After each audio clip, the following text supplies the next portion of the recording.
If you take a home loan of 50 lakh rupees from the bank, you'll end up paying more than 1 crore.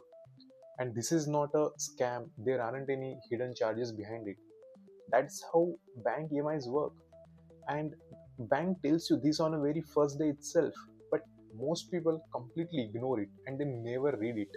But here's the part nobody calculates and never talks about: the registration, the stamp duty, the GST, the interiors you'll have to do after you bought it, and the maintenance you'll need to pay for the next 20 years.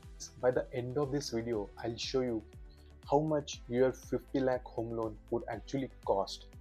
I'm going to show you the full and final number, and then I'll show you something even crazier. What would happen if you invest the same EMI in monthly SIPs instead? When I calculated it, that number completely shocked me. So let's calculate it.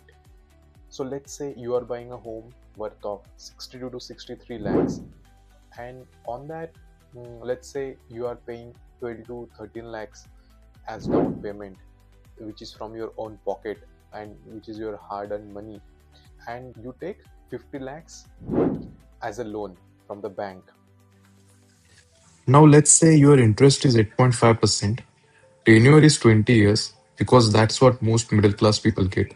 Your EMI comes out as almost 43,400 rupees. But most people would stop thinking right there.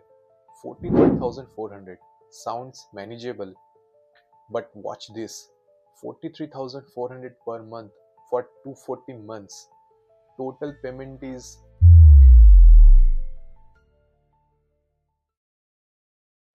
so you borrowed 50 lakh from the bank and you are paying in return 1 crore 40 lakhs, and 56 lakhs is the total interest you are paying to the bank. That means you are buying yourself a house, but you are also buying one for the bank. And here's the part that really hurts: around 70 to 80% of your every EMI, it goes towards the interest in the first 5 years of your loan repayment cycle.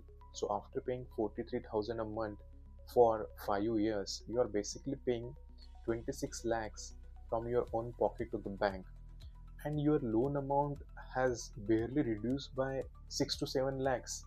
If you try to sell your house at this point of time, you'll be shocked to know how much you still owe to the bank. So this is not bank cheating on you. This is called amortization. Here it is designed so that bank will recover the interest first and your ownership of the house will come later. But wait, we have counted only the loan. Buying a home in India comes with other cost that nobody puts up in the brochure. Let's stack this cost up one by one. Depending on your state, this is 5 to 7% of your property value. So if house worth around 62 to 63 lakhs, then registration cost would be on a 62 lakh home, that's 3.5 to 4 lakhs, and that's gone on day one. And this money doesn't build any asset. This is a fee to GST. Buying under construction, add 5% GST. That's another 2.5 to 3 lakhs. Ready to move home skips this. That's one genuine tip. This alone can justify buying ready to move in flats. 3. Interiors. No Indian family moves into a bare flat.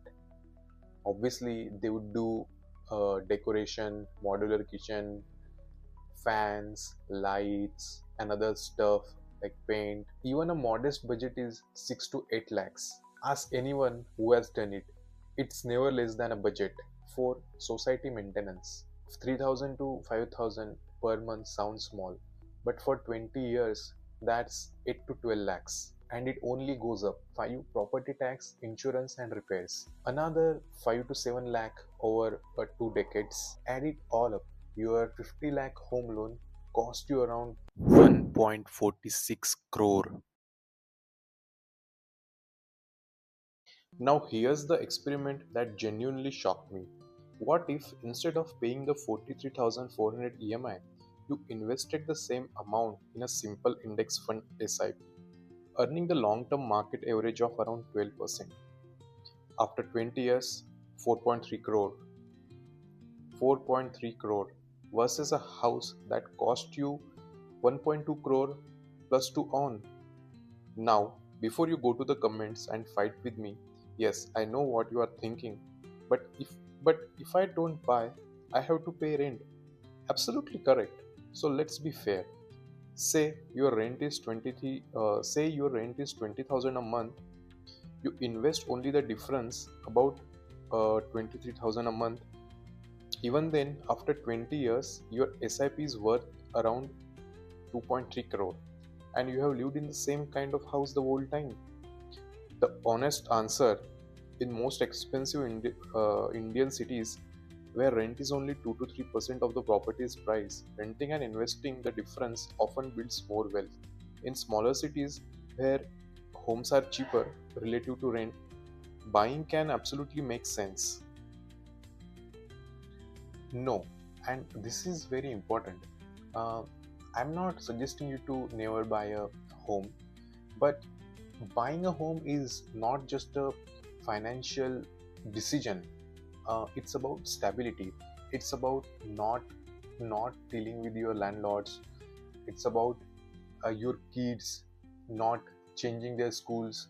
So these things have real value, and they don't fit in the spreadsheet. So here's what I'm saying: buy a house with full knowledge of real numbers, not from the brochure. Follow the three rules before you sign anything.